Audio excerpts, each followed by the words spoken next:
ఉసిరికాయలు చక్కగా ఈ కాలంలో ఎక్కువ వస్తాయి కదా, వీటితో మనం చక్కగా ఎన్ని రకాలో చేసుకోవచ్చు. ఈరోజు నేను ఉసిరికాయలతోనూ పచ్చిమిరపకాయ ఉసిరికాయ తొక్కు పచ్చడి చేసుకుంటున్నాను. దానికోసమని ఒక 15 ఉసిరికాయలు పిక్క తీసుకొని ముక్కలు కట్ చేసుకొని, ఒక 20 పచ్చిమిరపకాయలు, అలాగే 2 టేబుల్ స్పూన్లు కల్లుప్పు వేసుకొని మెత్తగా దీనిలో దంచేసుకున్నాను రాత్రి రోజుల్లో.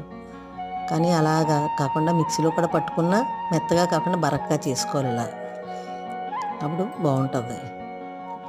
దానిలో ఒక నిమ్మకాయ పిండుకుంటే, అంటే ఇది మా పెద్ద కాయలు అయితే చక్కగా చేదేది ఉండదు, వగరు రాదు. చిన్నవైతే వస్తాయి, అయినా సరే నిమ్మకాయ పిండుకుంటే బాగుంటుంది. ఇంకా ఒక స్పూన్ పసుపు వేసి కలిపేసుకొని గాజు సీసాలో ఉంచుకుంటే 2 నెలల వరకు వాడుకోవచ్చు. చింతపండుకు బదులు చక్కగా మనం పప్పులో వేసుకున్న, అలాగే చట్నీలకి కొబ్బరి చట్నీలు వేసుకున్న, కూరలో వేసుకున్న మనకు చాలా మంచిది. పిల్లలకి మనకి సి విటమిన్ ఎక్కువగా ఉంటుంది.